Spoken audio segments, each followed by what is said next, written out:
Hello YouTube, welcome back campaigners. This is Campaign Terrain. I'm your host, That Guy Cross. Today we're going to take just a few simple materials and we're going to turn those crops we made last week into some fruits and vegetables, both in the field and market ready. So we're going to hit a couple of our prototypes and then show you how to make each of those and what I use to do it. We're about to have a bump and jump into the main video. Before we do that, a couple of things. Terrain Wizard over on his channel, he's got a new Kickstarter going on to perpetuate their War and Christmas Village line. They've had the minis for a couple of years now, but they're trying to actually create a rule system, get the artwork done and things like that. So head on over to Terrain Wizard, links in the description, see if you can toss a little something towards their Kickstarter. That would be awesome. Also, while you're down in the description, there's some links that would help out this channel. That'd be great. So like, share, subscribe, hit those other links, and we'll see you after the bump. Thanks for coming. See you in just a second.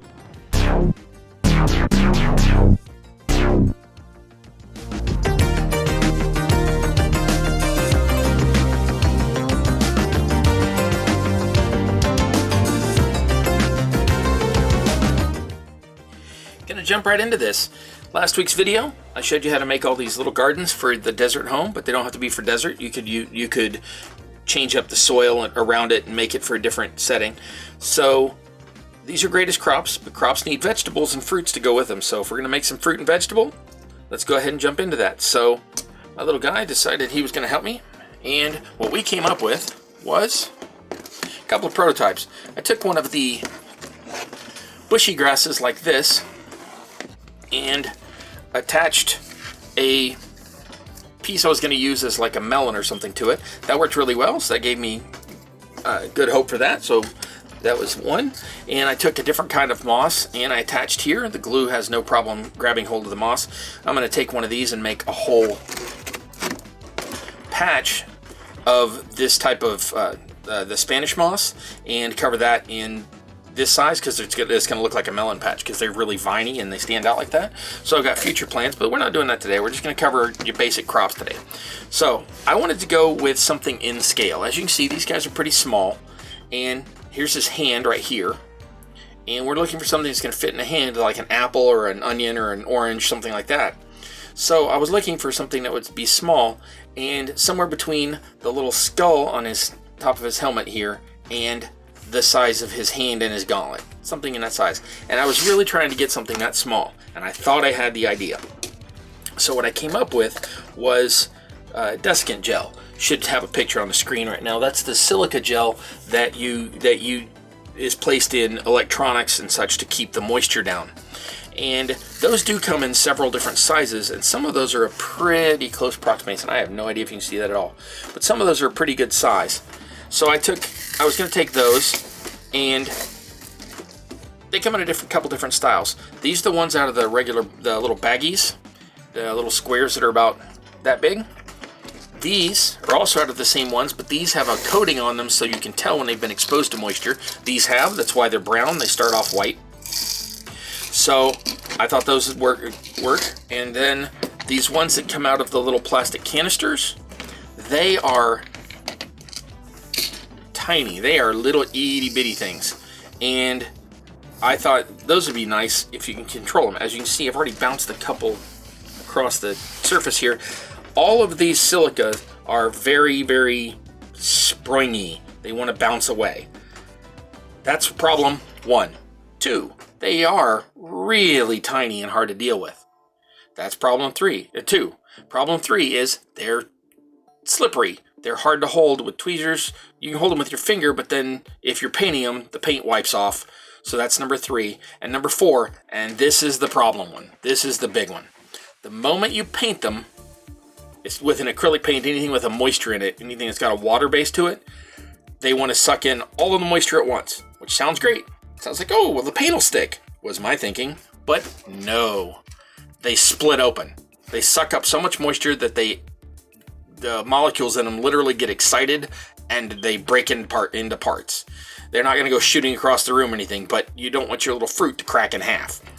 So I tried that, and it was very difficult to get any painted slowly enough where they wouldn't break, but thoroughly enough that they would show up. Now I did manage, I have a few you can see here where I did manage to get that done.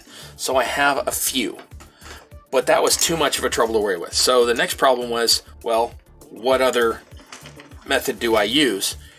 And I'm still looking for small, round objects. And I came across these. These are different types of fruit, faux vegetable, or faux plants, and they have these little beads on them. And I thought these would be great.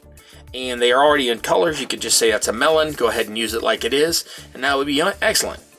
Except, the way that these are coated, each of the little beads is sort of glued together, and when you try to pull them apart, they end up splitting the paint off, and you end up with this white area where the paint is gone. So I had to take those and place them onto these little devices I came up with to where I could take them and put them on there one at a time and paint them in different colors. So I painted over my different ones. I've got the red ones and the yellow ones, and I painted over them in reds, yellows, and greens just to see what I could come up with for different colors. And you can see a sort of selection and variation here, and that works pretty well, but there is no way that's an apple. So I'm going, that's fine, they'll be melons or something. So I'm still looking around. My next one I came up with was, ow, by the way, those are painful, just stab myself with pins, don't do that. Next thing I came up with was lentils. Now, those are pretty good sized, but they're definitely not round. They're kind of flat. Now, if you're going for a fantasy look or something, or, you know, it's a fantasy world, you can say whatever. So those will work, and you can paint those whatever color you want. Now, there are red lentils that are literally redder than this. I just didn't have any. So if those work for you, you wouldn't even have to paint them. So I took the lentils and I painted several of those, and that worked well enough. And I ended up with pieces that had some good color on them in both the red and the yellow, and I probably could have done other colors. And that works, but they're not round fruit. So then I'm still trying to look for things that are smaller, and I came up with rice grains, rice kernels, and these work great for things like cucumbers, bananas that are not ripe yet, peppers, things like that. So I painted some green to use as cucumbers, and I painted some red.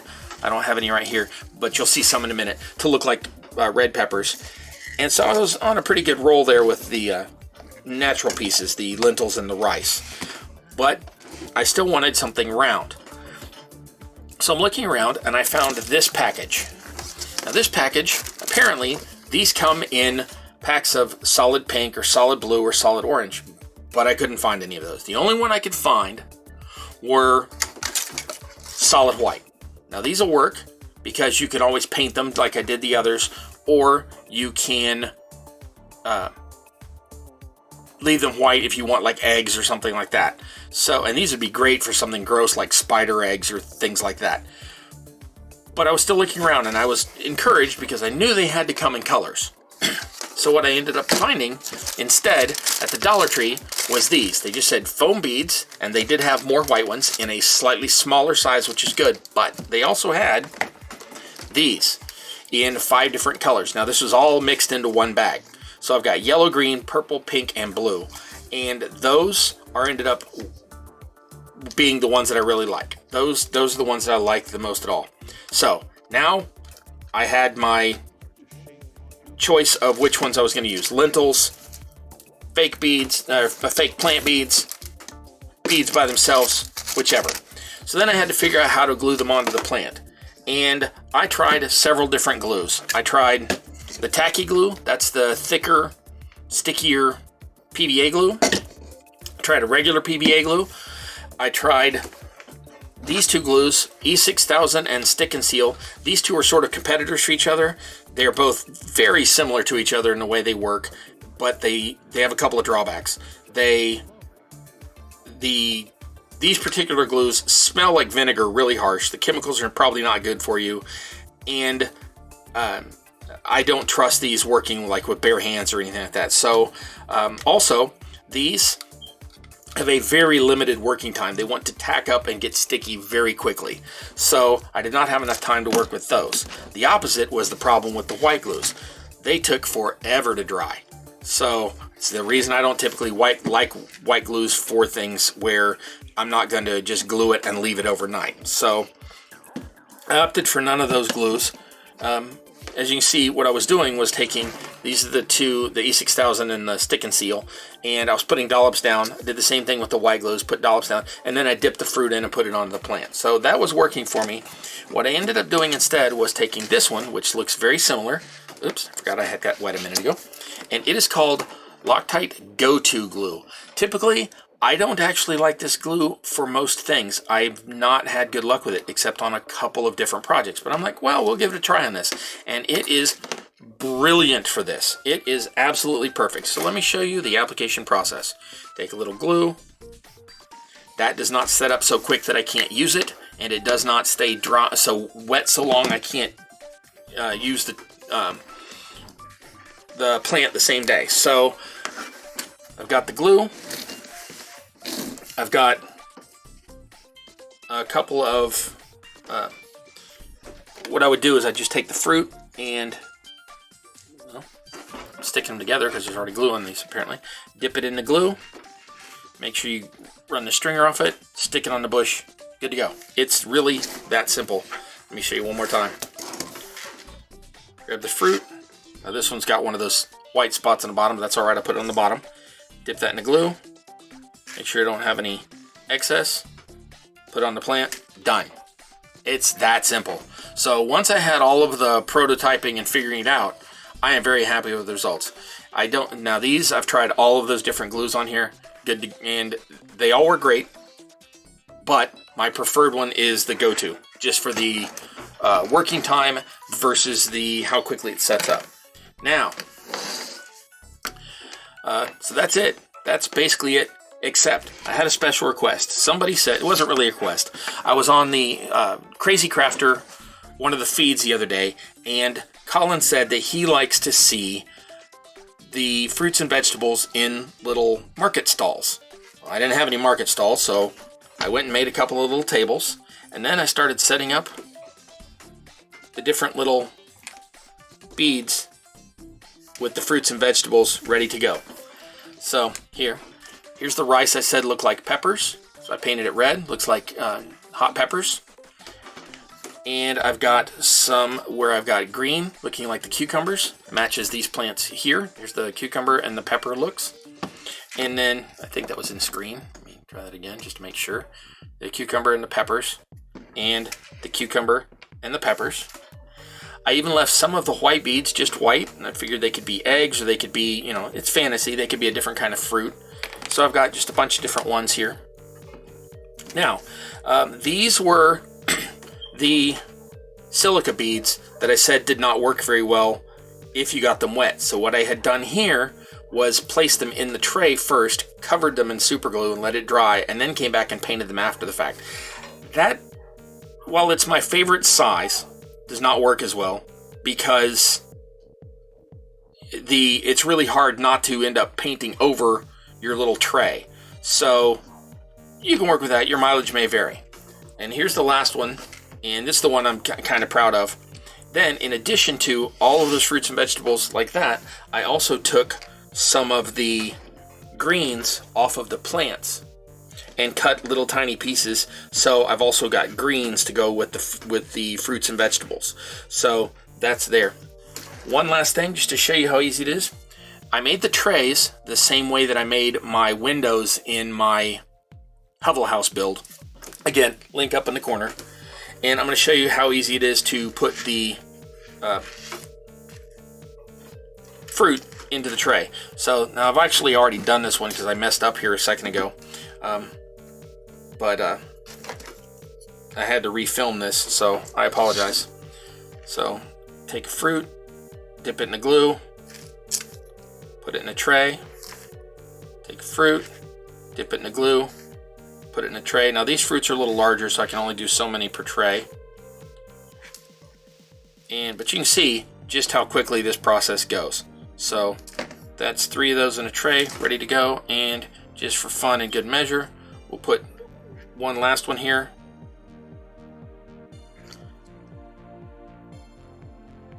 Up on top. And then let that dry for about 10 minutes, 20 minutes, and that glue will be set up and good to go.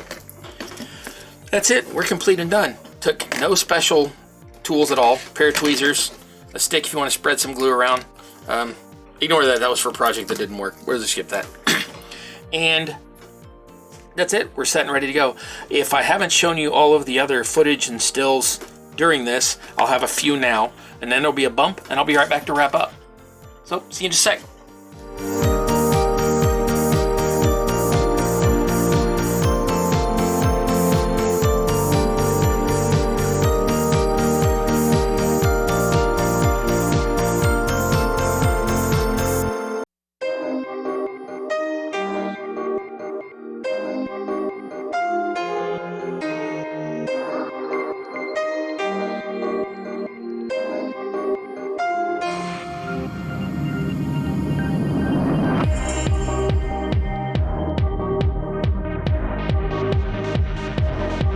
There you go, campaigners. I hope you've enjoyed it. This was really fun. This took like days to get the right glue, the right materials, the right paint, the way to attack. But then the project itself, once I got into it, was fast. So this is really simple and easy. I hope I've helped you streamline it. You can make your own crops. You can make your own plants. You can make your own crops. You can make your own little display stalls. And it'll really help to spruce up your table. Hope you really enjoyed it. As I mentioned, this idea I got from the Crazy Crafter. He goes live like 2 times a week. It's usually Wednesday and Friday, but also on Sundays is the Crazy Crafter live stream. I have been lucky enough to be a guest on that once. This coming week, it's going to be another great guest. I'm really looking forward to this. A little bit of a sci-fi thing going on. So you might want to head on over there. Don't forget to check out Terrain Wizard. Like I said, he's got that Kickstarter going on. So, plants, fruit and vegetable, market stalls, Terrain Wizard, Crazy Crafter. And Crazy Crafter's hosting Atmoseeker this Sunday, so that'll be really cool. So there's a bunch of stuff for you. Again, like, share, subscribe. Links in the description that can help out this channel. And I will see you next time. I really appreciate you coming. I really appreciate you sharing the channel. I love you. Until next time, I wish you luck in your campaign. Thanks for coming to Campaign Terrain.